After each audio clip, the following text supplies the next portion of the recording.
Hello，大家好，相机不重样就看 Jason 样。今天和大家分享一台 Hoga，这一台是 Hoga 120CFN。为什么会想录这台相机呢？确实是因为大家都看过孙鹏大佬他把这个相机给改造了，然后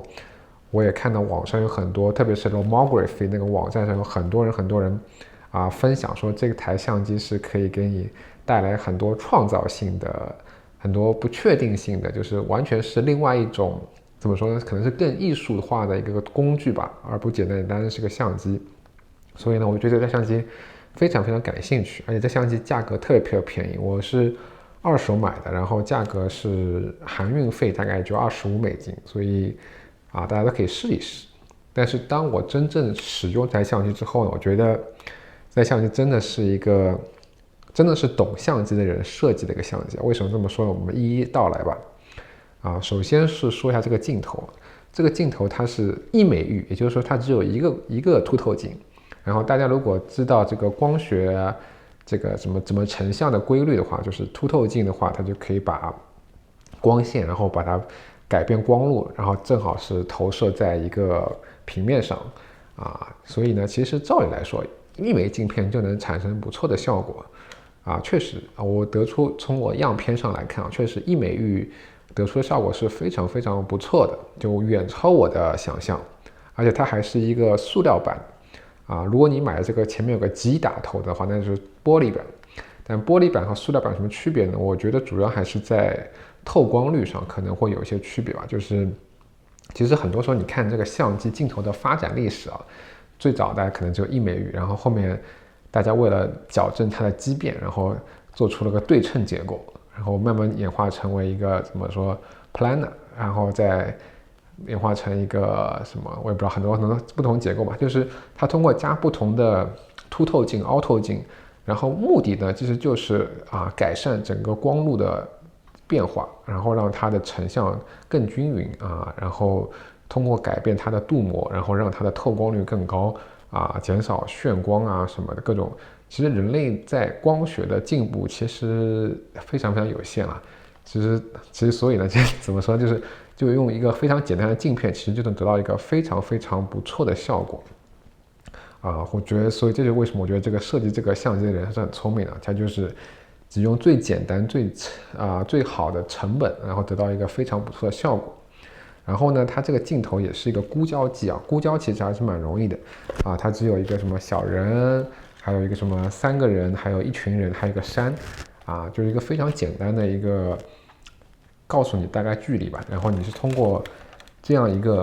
方形的一个取景器，然后得到这个效果。所以人的话，我觉得一个人差不多应该是在1.5米到1米左右吧，它这个距离是比较清楚的。然后3个人的话，可能是在3米左右，然后一群人可能就是10米，然后这个山就是无穷远所以总体来说，这个相机的对焦完全不是一个问题。然后说完这个镜头呢，我们就必须说一下这个相机的快门结构这个相机的快门结构也是非常经典的那种2个圆盘设计吧。然后它的工作原理呢，它其实就是通过2个簧片，然后它是通过这样，我给大家解释看看，我们把它开到笔门，就是它会通过一个簧片旋转，然后把中间那个孔露出来，然后达到曝光。然后这个快门的优点呢，就是它非常可靠，因为它就是简单的弹簧机制，所以呢，你要决定快门的速度很简单，只要控制这个弹簧的怎么说 spring tension， 或者说呢，你可以把那个圆盘的那个面积改变，就是如果那个圆盘空的那个位置越来越大了，那它的曝光时间就会长；如果它那个空的位置小一点呢，它就是那个曝光的时间就会短。所以虽然它只有1档快门，但是它其实是你可以自己去控制、自己去改变。然后这样的快门优点呢，其实在很多以前柯达的折叠机上用的很多，而且它非常可靠。就是柯达那些折叠机，它可能已经度过了快有将近60-70年，但是那个相机的快门是完全没有任何问题不像后面那些比较复杂的leaf system， 他们就可能要花大概差不多很多20-30年吧，最近也就20-30年，但是那些相机很需要保养，因为它们很多很小的一些金属碎屑啊，或者是一些那个油的渗漏啊，都会造成这个相机的快门无法使用，所以这是一个非常经典的设计。所以它用了一个经典的镜头和经典的快门完成了这个相机。然后呢，后面还要说一下它的这个过片。这个过片呢，我觉得其实是有一些令人不太理解啊。就比如说它现在是这样的一个设计，我是看红窗嘛，然后我一开始以为12，那就是说看下面一个，那应该就是可以拍12张，但其实这个观念是错的，所以导致我所有的样片都是一个非常奇怪的效果其实如果你要拍12张的话，你是要把箭头移到12才对所以你要看的是这一个红窗，所以导致我第一卷拍出来的全部就是非常的 lomography但也算是一种蛮有意思的尝试吧。然后为什么说它过片也蛮有意思的？因为它的过片其实是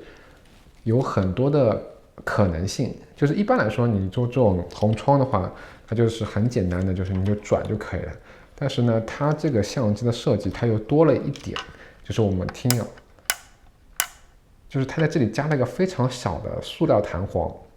所以呢，你就可以很精确的数出来它有经过了多少步。这样的好处呢，就是说如果你是拍那种35毫米的胶片，你只要数多少格，然后你就等于说相当于有了一个计数器而且这种设计在后面那些自动停片中，他们都是靠一个齿轮结构来做出类似的结果。就比如说我那个超音，它后面也是有一个类似的但是它的读数呢，它是通过读胶片上的那个读数，所以呢，它这个设计我觉得也是非常非常聪明的。就是用个非常非常简单的方式，然后你就算你不看这个，你也可以得到非常平均的一个过片间隙